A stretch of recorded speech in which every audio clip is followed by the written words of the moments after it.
ये भला कैसे हो सकता है, इसको जरा समझिए। जिसको सब जानते हैं कि दुनिया भर में आतंक का सबसे बड़ा अगर कोई खिलाड़ी है, आतंक का सबसे बड़ा अगर कोई मास्टर है, ईरान तो इस वजह से पिटता रहता है, सैंक्शन लगता रहता है, उसकी तो तबाही होती रहती है, उसकी बर्बादी होती है। और क्या ईरान के लोगों को नहीं समझ में आता होगा कि हमसे ज्यादा तो तुम आतंकवादी हो, तुम शांति वार्ता कराओगे? ये समझिए इसको। इसी के बीच में जो एक और खबर आई कि पाकिस्तान की एयरफोर्स जो सऊदी अरब है वहां पहुंच गई है, और इसलिए पहुंच गई है कि वहां पर दोनों जो डिफेंस एग्रीमेंट है उसके तहत वो एक जो साझा जो सैन्य अभियान चलता है वो है। अब सवाल ये है कि क्या इससे कोई बहुत कुछ होने वाला है क्या? और पाकिस्तान बहुत कोशिश करके भी अपनी भूमिका जो है वो वही कर पा रहा है क्या? पूरी तरह से अमेरिका की कृपा पर टिके रहना।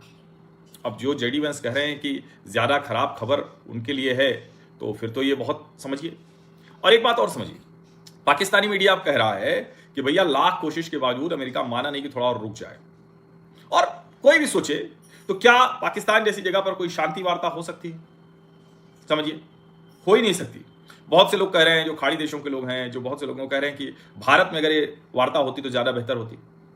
तो इसीलिए मैं कह रहा हूं कि पाकिस्तान, उसका बेसिस जो है, उसका जो आधार है, उसी पर किसी को भरोसा नहीं। और क्योंकि पाकिस्तान कोई ऐसा डिप्लोमेसी का उसका ट्रैक रिकॉर्ड तो है नहीं, तो इसलिए वो कुछ कर सकता है, ये संभव ही नहीं। और ये खबर मैंने आपको बताई नहीं कि जेडी वेंस लगातार प्रेसिडेंट ट्रंप के संपर्क में थे, और उसके साथ ही एडमिरल कूपर, पीट मार्को और जो पूरी नेशनल सिक्योरिटी टीम थी, उनसे भी उनकी बातचीत चल रही थी। अब सवाल यह है कि जो जेडी वेंस कह के जा रहे हैं कि हमने तो ये कर दिया है, अब देखते हैं किस पर वो करते हैं कि नहीं। अच्छा, एक और इसमें ये फार्स न्यूज के हवाले से आया है।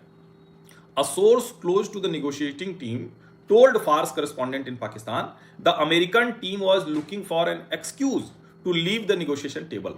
अब ये तो कमाल है।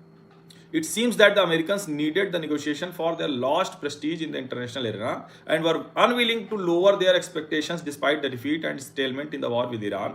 The negotiating team, as representatives of the people, protected the achievements of the Maidan. Iran has no plans for the next round of talks. ये फार्स न्यूज है जिसके हवाले से मैं आपको बता रहा हूं कि फिलहाल अभी कोई आखिरी दौर की वार्ता नहीं होनी चाहिए। और देखिए, अमेरिका का तो जो साख है, जो प्रतिष्ठा है, उसका पराभव तो हो ही रहा है। इस तरह से लपक के आए जेडी वेंस और इस तरह से लपक के ही चले जा रहे हैं।